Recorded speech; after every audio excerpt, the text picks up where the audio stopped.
Elaine, I think last time Kelly and I saw you, you were in the planning phase of a wedding. And I understand a congratulations is in order here because you did get married during all of this craziness, didn't you? We did. We got married actually on our Brooklyn stoop. Thank you. Yeah, it was really wild. I mean, we had always planned to get married on May 10th, 5/10/20, and I got really committed to that date. So we just decided we're not going to let the pandemic stop us. We're going to do it right here from our stoop in a socially distant ceremony. And our local friends came out, and it was a magical experience that I think was actually maybe even more memorable and more unique, more special than anything we could have had planned. So, I've talked to a few people on my radio show that were going through this. Some decided to go through with their weddings. Others decided to just wait because they wanted family and friends to be there and they wanted to wait it out. Did you ever have a moment where you thought maybe we should just push this and do it a little bit later, or were you always sort of locked to that date? Not for a moment. I was married to that date. I felt like by any means necessary, we got to save our date. And I remember the morning when I woke up, because I was sad. We were trying to figure out what to do. We were sort of in denial, hoping that like maybe this whole Corona thing would blow over, like much of America. Yeah. We were dead wrong. And we realized, this is going to be here for longer than any of us ever thought. And so one morning I just woke up and I had this vision of a wedding on our stoop.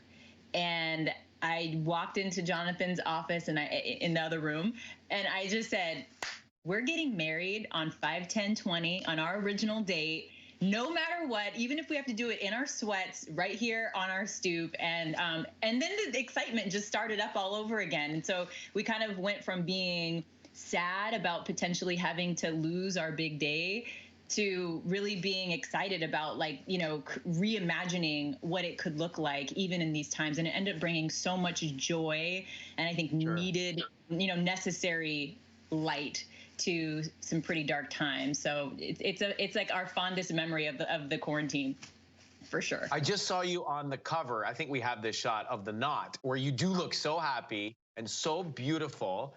Congratulations. What a great cover. Thank you. When I see that cover, I literally just think, thank God for Vernon Francois, who is one of my best friends, and he's a hairstylist who literally on FaceTime talked me through how to unravel some of my braids that I had in for the whole quarantine to make it look a little bit more wedding appropriate and a little bit more exciting. And so thank God for him, because otherwise I don't know what that picture would have looked like on the cover. I tend to overthink things, Elaine, and I see if it were me and I were engaged and planning the wedding during all of this, I would start thinking, this is a sign. This is a sign it's not supposed to happen. I would be going through that phase. You didn't have any of that, obviously. No, it was like, let's do this. I'm an editor also at heart. So I love, give me a big challenge and I'll create a big production of it. We're going to make it work. Once you have a vision, you just you can't let it go. You just have to see it through.